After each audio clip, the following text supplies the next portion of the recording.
Would you be willing to share, like, who's the top type of person that you're interviewing now? Because you mentioned a few. You mentioned people that are doing the business, and I think you mentioned past investors. But thinking about everything needing to be intentional, let's focus on intentionality of launching a podcast, starting a podcast. What questions do you ask? Who do you have on the show? Are you doing solo episodes, interview episodes? Who do you interview? What do you ask? That type of stuff.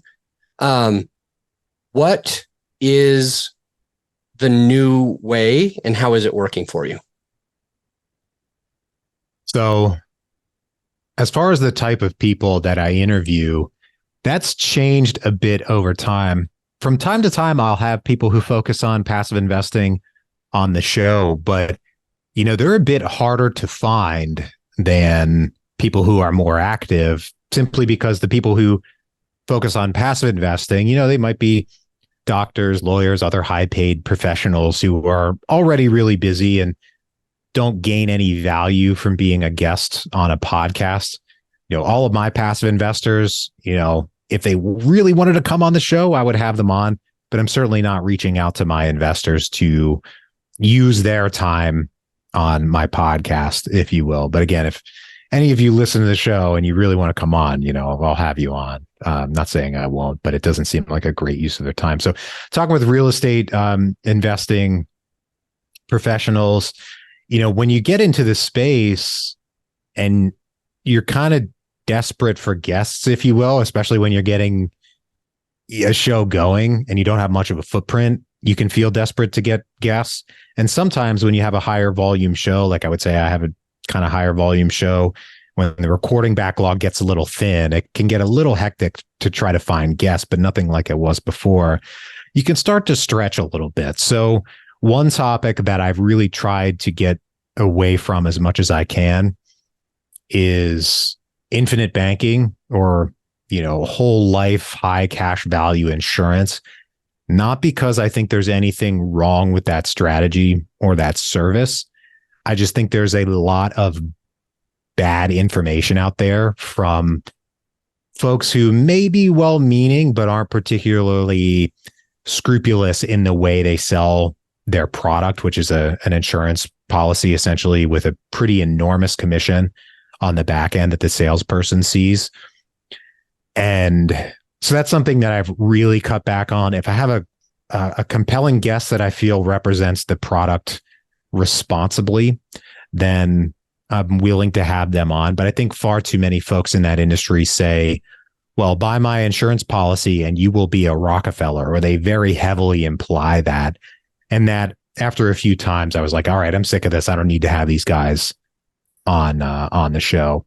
As far as ideal guests, so my ideal guest is honestly somebody who has their act together as a podcast guest in the real estate investing space.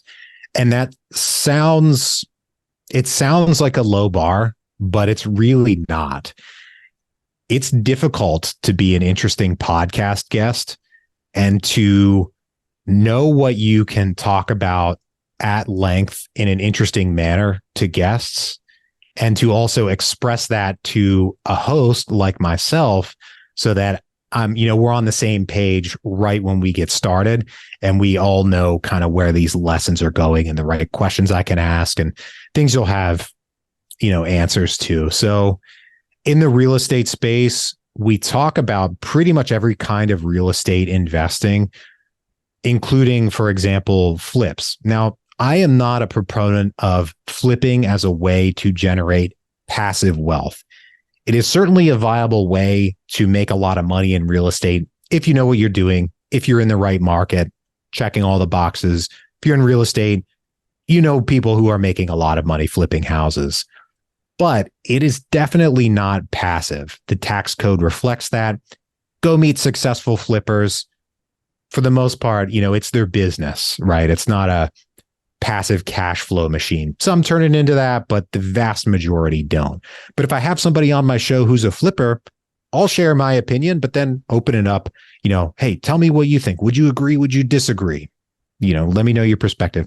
And honestly, you mean to most the of them listener or to the guest? To the when guests. Okay, got it. Tell me what you think about that. You're welcome to disagree with me on my show. We've never had, a major disagreement on the show. That's not who I am, but I'm willing to borrow a term from the common lexicon. I'm willing to platform different opinions from mine when it comes to, real estate investing strategies. Yeah. So for me, an ideal guest is someone in the real estate investing space who knows what they like to talk about. And when presented with a difficult question that they're not really prepared for, maybe they don't have it scripted, they can still provide a thought out response to it that they genuinely stand behind.